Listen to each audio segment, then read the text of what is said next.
Friends, आज हम लोग application of momentum in recoil of gun पढ़ेंगे। तो चलिए डायग्राम बना लेते हैं तुरंत से। शुरू करने से पहले हम न्यूटन के थर्ड लॉ के बारे में सोचते हैं। तो न्यूटन का थर्ड लॉ कहता है कि सभी एक्शन के लिए इक्वल एंड अपोजिट रिएक्शंस होते हैं। For every action there is equal and opposite reaction, and action and reaction forces acts on different bodies so they cannot cancel each other. You can see it, dear friends, क्योंकि action और reaction जो है वो दो different bodies पे, दो different objects पे act करते हैं, इसलिए वो एक दूसरे को कैंसिल नहीं कर सकते हैं। Momentum can defined as mass in motion.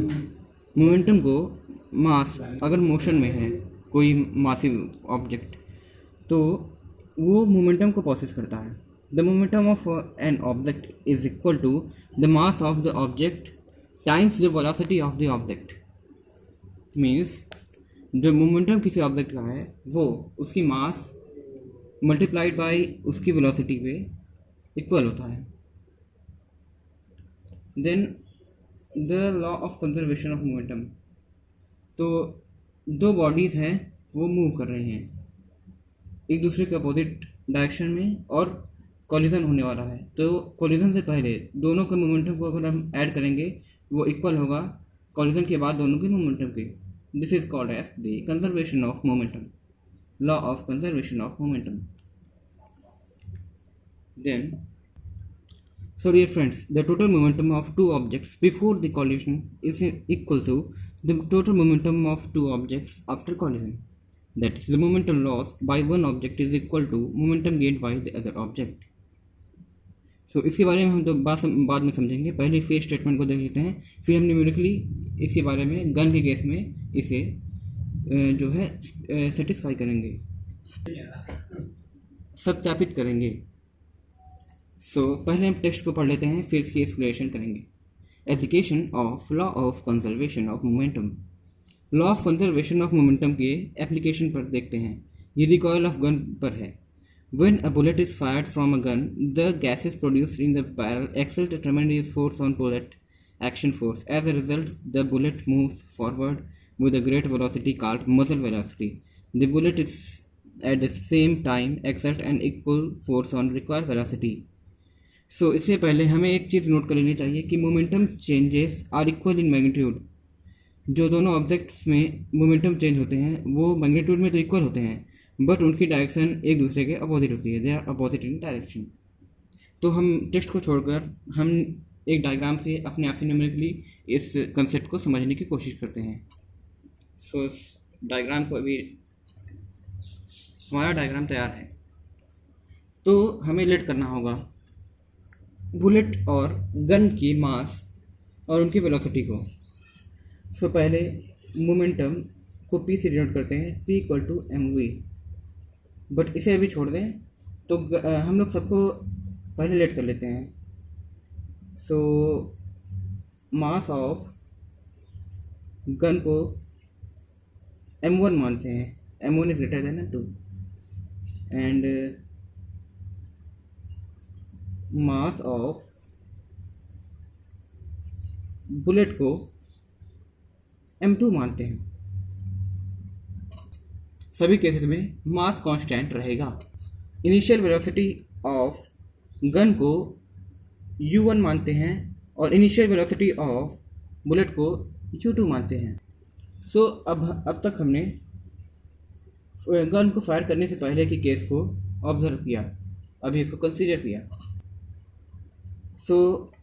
इस केस में फायरिंग नहीं हुई है और गन का मास और बुलेट का मास हमने अज्यूम किया है और इसकी इनिशियल वेलोसिटीज 0 हैं, फिर भी हमने इसे u1 और u2 माना है।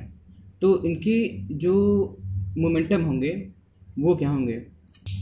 इनिशियल मोमेंटम ऑफ गन होगा m1 u1।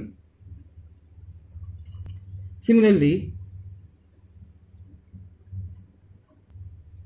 Initial momentum of bullet होगा m2 u2। अब हम इसे ऐड कर देंगे। Initial momentum of gun plus initial momentum of bullet होगा m1 u1 plus m2 u2। अगर हम पहले केस को ऑब्जर्व करें, जब फायरिंग नहीं हुई है तो गन और बुलेट दोनों रेस्ट में हैं। सो दोनों की इनिशियल वेलोसिटी 0 होगी। So because both are in rest, the bullet and the gun, so initial velocity is equal to 0 in both cases. So हम इनिशियल वेलोसिटी को 0 से प्लेस करते हैं दोनों केसों में। m1 into 0 plus m2 into 0, ये निकल के आएगा 0। अब फायरिंग के बाद के केस को देखते हैं। फायरिंग के बाद क्या होता है कि बुलेट बहुत तेज़ी से आगे चला जाता है और गन के ऊपर एक रिकॉइल फोर्स लगता है पीछे की ओर। सो इस केस के बेसिस पे हम लोग फाइनल वेलोसिटी दोनों ऑब्जेक्ट्स की एज्यूम कर लेते हैं। गन की फाइनल वेलोसिटी को v1 मानते हैं और बुलेट की v2। इसके बेसिस पे हम final momentum of gun and final momentum of bullet को फाइंड आउट करते हैं। फाइनल मोमेंटम ऑफ गन होगा m1 v1। इसी तरह फाइनल मोमेंटम ऑफ बुलेट होगा m2 v2। सो अब ध्यान से देखें तो हम यहाँ पे law of conservation of momentum लगा सकते हैं, जो कहता है कि sum of initial momentum of two bodies before collision is equal to sum of final momentum of that two bodies after the collision. यहाँ पे फायरिंग से पहले जो दोनों बॉडीज़ के मोमेंटम थे उनका सम हमने निकाला और वो सम आया था 0 के इक्वल।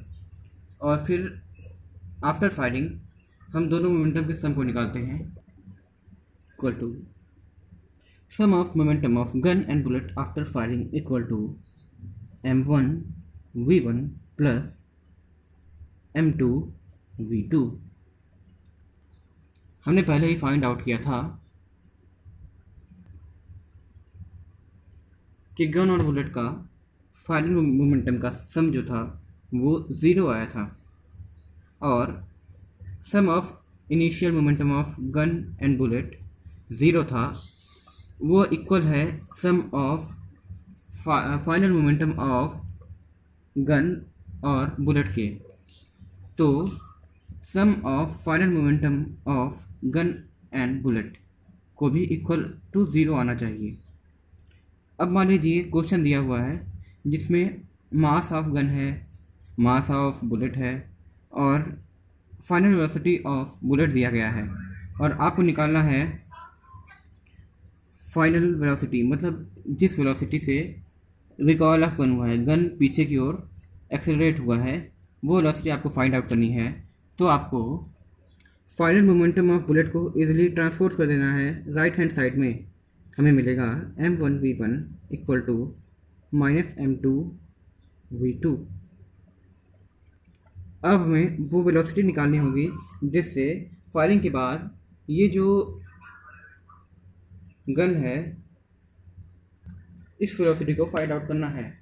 हम जानते हैं कॉलिजन के बाद दोनों ऑब्जेक्ट्स अपोजिट डायरेक्शन में जाएंगे और उनके ऊपर लगा हुआ जो ट्रांसफ़र ऑफ मोमेंटम है वो मैग्नीट्यूड में तो इक्वल ही होगा।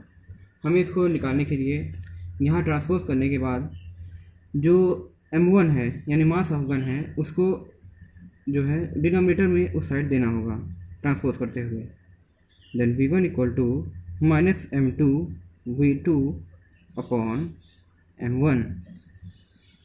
अब आपके क्वेश्चन में सभी जो मास ऑफ गन है और मास ऑफ बुलेट है, वेलोसिटी ऑफ बुलेट है और हो सकता है कि किसी क्वेश्चन में जो रिक्वायर्ड वेलोसिटी है जो अपोजिट डायरेक्शन में है वो गिवन हो। इन चारों क्वांटिटीज़ में से कोई एक जो है अननोन रहेगी और आप 3 क्वांटिटी की मदद से इस तरह से उसे आसानी से फाइंड आउट कर पाएंगे। चलिए हम एक न्यूमेरिकल लेते हैं जिससे हमें बेटर अंडरस्टैंडिंग हो सके। सो इस टेक्स्ट बुक में आप क्वेश्चन नंबर 60 देख सकते हैं।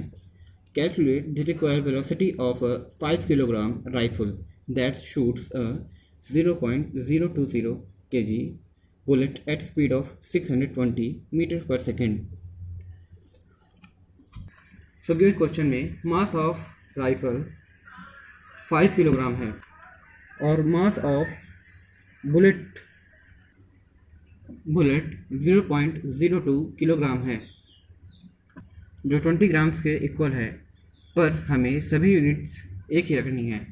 हर ऑब्जेक्ट एक ही यूनिट में लिखा जाएगा और यहाँ हम किलोग्राम का यूज़ कर रहे हैं और किलोग्राम का ही यूज़ होगा सभी क्वेश्चंस में। फाइनल वेलोसिटी ऑफ राइफल हमें फाइंड आउट करना है और final velocity of bullet given है। यहाँ पर हम law of conservation of momentum लगाते हैं। So sum of initial momentum of rifle and initial momentum of bullet is equal to sum of final momentum of rifle and bullet, because initial velocity दोनों की zero थी, इसलिए m1 v1 plus m2 v2 equal to zero आ जाएगा। अब हमें values को simply put कर देना है।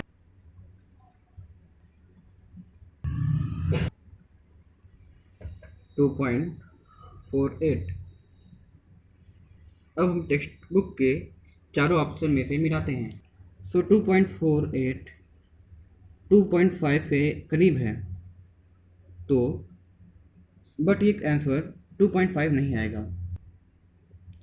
जब 12.4 ट्रांसपोज किया गया तो वो माइनस हो गया और v इक्वल टू -12.4/5 हुआ और -12.4 को 5 से डिवाइड करने पर -2.48 आया, जो ऑप्शन के -2.5 से कुछ मिलता। सो इस क्वेश्चन का ऑप्शन नंबर सी करेक्ट है। Thank you.